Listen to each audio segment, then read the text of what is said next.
ഓം നമോ ഭഗവതേ വാസുദേവായ. ശ്രീ മഹാഭാഗവതം 7-ാം സ്കന്ധം 3-ാം അധ്യായം. ഹിരണ്യകശിപുവിൻ്റെ തപസ്. നാരദൻ പറഞ്ഞു: ജരാമൃത്യുക്കളോ പോരിൽ തോൽമയോ സ്വസമാനനോ വരാമട്ടുള്ളൊരേകാധിപത്യം കാക്ഷിച്ചിതാശരൻ കാൽച്ചുണ്ടിന്മേൽ നിന്ന് വാനിൽ ദൃഷ്ടി ചേർത്ത് ഊർധ്വബാഹുവായി അത്യുഗ്രമാം തപസ്സൊത്തു ചെമ്പൻ ചിടകളാലവൻ സംവർത്താർക്കോപമം മന്ദരാദ്രിസാനുവിൽ മിന്നവേ സ്വസ്വസ്ഥാനങ്ങളെ പൂണ്ടാരൊളിച്ചോടിയ വിണ്ണവർ തപോമയം ധൂമവന്ഹി തന്മൂർധാവിങ്കൽ നിന്നുടൻ പൊങ്ങിപ്പടർന്നു മുപ്പാരും ദഹിപ്പിക്കും വിധം തഥാ കുലുങ്ങി മഞ്ഞ് അദ്രികളും കലങ്ങി നദി ആഴിയും ജ്വലിച്ചു 10 ആശകളും വീണു താരാഗ്രഹങ്ങളും തപസ്സാൽ തപ്തരാം വിണ്ണോർ ബ്രഹ്മാലയമണഞ്ഞുടൻ ബോധിപ്പിച്ചാർ സങ്കടം. ഹേ ദേവദേവ ജഗത്പതേ, അസാധ്യം വിണ്ണിൽ വാഴാൻ ദൈത്യേന്ദ്രൻ്റെ തപസ്സിനാൽ നിന്നെ സേവിച്ചിടും ലോകം നശിക്കും മുൻപ് താൻ പ്രഭോ ചെയ്യണം വേണ്ടതാണെങ്കിൽ പ്രതിശാന്തി ഇതിനുടൻ. ദുശ്ശര തപസ് എന്തിനാണെന്നങ്ങേക്കു നല്ല പോലറിയാമെങ്കിലും ഞങ്ങൾ ഓതിയേക്കാം ശ്രവിക്ക നീ. അറിയാമെങ്കിലും ഞങ്ങൾ ഓതിയേക്കാം ശ്രവിക്ക നീ. ഈ വിശ്വമെല്ലാം സൃഷ്ടിച്ചു സർവലോകോത്തരം പദം ബ്രഹ്മാവാർന്നു സുഖിപ്പൂ തൻ തപോയോഗ സമാധിയാൽ. അതിനേക്കാൾ ശക്തി കൂടും തപോയോഗ സമാധിയാൽ കാലാത്മനിത്യത്വം കൊണ്ടും കാര്യം നേടുന്നതുണ്ടു ഞാൻ.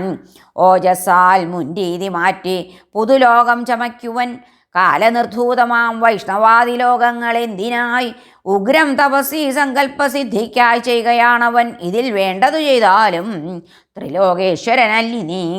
പാരമേഷ്ഠ്യം തവസ്ഥാനം ദ്വിജഗോരക്ഷണത്തിനും തൽസൃഷ്ടിക്കും തദൈശ്വര്യ വിജയാദിക്കുമല്ലയോ. വിഷ്ണു ഹരേ ഗുരുവായൂരപ്പ.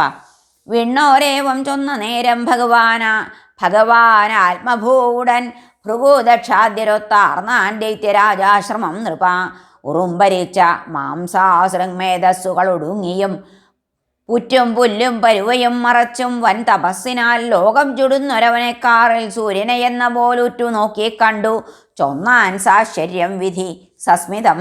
ബ്രഹ്മാവ് പറഞ്ഞു: എഴുന്നേൽക്കുക ഭദ്രം തേ, തപസ്സാൽ സിദ്ധനായി ഭവാൻ. ഇഷ്ടം വരം തരാനായി വന്നേൻ ഞാൻ കശ്യപാത്മജ. കണ്ടേൻ മഹത്തമം നിന്റെ ധൈര്യം ഈച്ചയെറുമ്പുകൾ തിന്നു ശേഷിപ്പു നീ അസ്ഥിമാത്രനായെന്നു കാണുന്നു ഞാൻ. ഭൃഗ്വാദികൾക്കും സാധിച്ചില്ല ആവില്ല അന്യർക്കുമീ വിധം. ദിവ്യം 100 ആണ്ട് ആർക്ക് സാധ്യം നീരെന്നെ പ്രാണധാരണം. സുധീരർക്കും ശക്യമല്ലാതുള്ളൊരീ വൻ തപസ്സിനാൽ ദൃഢവ്രതസ്ഥൻ നീ എന്നെ ജയിച്ചു ദിതിനന്ദന. നിന്നഭീഷ്ടങ്ങൾ ഏതും ഞാൻ നൽകുവൻ ദൈത്യപുങ്കവ. മർത്യനാം നിന്റെ ഈ ദേവദർശനം വ്യർത്ഥമായി വരാം. നാരദൻ പറഞ്ഞു: എന്നോതി പത്മജൻ ദിവ്യം അമോഘം തീർത്ഥവാരിയാൽ പ്രോക്ഷിച്ചു ദംശാതിഭക്ഷിതാംഗനാം ദൈത്യരാജനെ. മുളങ്കാട്ടിൽ പുറ്റിൽ നിന്നും തഥാ തേജോബലാന്വിതം എഴുന്നേറ്റാനവൻ വജ്രകഠിന സ്വാംഗപൂർണനായി തങ്കവർണത്തോട് അരണിയിങ്കൽ നിന്നഗ്നി എന്ന പോൽ ഹംസവാഹനനായി വാനിൽ വിധിയെ കണ്ടൊരം മഹാൻ വീണാനമിച്ചാന കാഴ്ചയാലെഴും മോദവായ്പിനാൽ എഴുന്നേറ്റാശു കൈകൂപ്പി കുളിർ കോരിയ മെയ്യുമായി നോക്കി സ്തുതിച്ചാൻ ഹർഷാശ്രുഗദ്ഗദം ബ്രഹ്മദേവനെ. ഹിരണ്യകശിപു പറഞ്ഞു: കൽപ്പാന്തത്തിൽ കാലസൃഷ്ടമിരുട്ടാർന്ന ജഗത്രയം സ്വയം പ്രകാശനാം ആർദ്ര തേജസ്സാൽ ദീപ്തമാകുമോ. സൃഷ്ടി സ്ഥിത്യന്തകൃത്യങ്ങൾ ചെയ്വതാർ ത്രിഗുണങ്ങളാൽ നമിക്കാം ആ രജസത്വതമോ രൂപൻ മഹേശനെ. ആദ്യനായി കാരണാത്മാവായി ജ്ഞാനവിജ്ഞാനമൂർത്തിയായി പ്രാണേന്ദ്രിയാദിയാൽ വിശ്വാകാരനാംബരനെ തൊഴാം. ചരാചരങ്ങൾക്കഖിലം പ്രധാനമാം പ്രാണൻ പ്രജേശൻ പരമേശനാം ഭവാൻ. ചിത്തം മനസ്സിന്ദ്രിയമെന്നിവയ്ക്കും ഈശ്വരൻ മഹാൻ ഭൂതഗുണാശ്രയേശനും.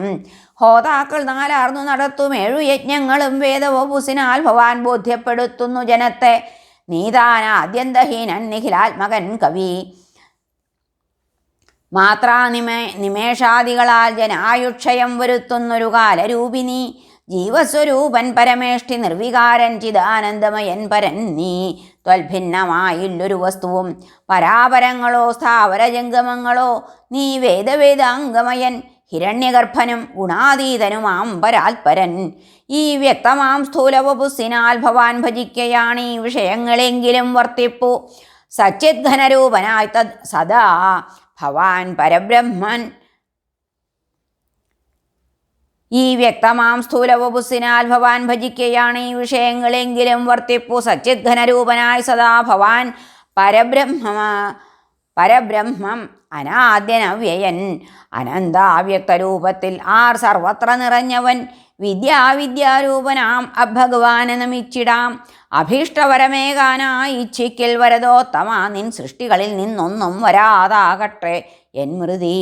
മർത്യനോ മൃഗമോ രാവോ പകലോ മഞ്ഞിൽ വാനിലോ ശസ്ത്രത്താലോ മൃത്യു വരാതാട്ടെ വെളിയിൽ ഉള്ളിലോ. ജീവാജീവങ്ങളാൽ ദേവാസുര സർപ്പാദിയാലുമേ പാടില്യ മൃത്യു. തരണമീശത്വം പോരിൽ വെറ്റിയും ലോകപാലർക്കും അങ്ങേക്കുമുള്ള മാഹാത്മ്യവും തഥാ നിത്യയോഗപ്രഭാവ ഐശ്വര്യങ്ങളും മേ ഭവിക്കണം. ഹരേ നമ. ശ്രീകൃഷ്ണാർപ്പണമസ്തു. 3-ാം അധ്യായം കഴിഞ്ഞു. സർവത്ര ഗോവിന്ദനാമ സങ്കീർത്തനം. ഗോവിന്ദ ഗോവിന്ദ. ഹരേ നാരായണ.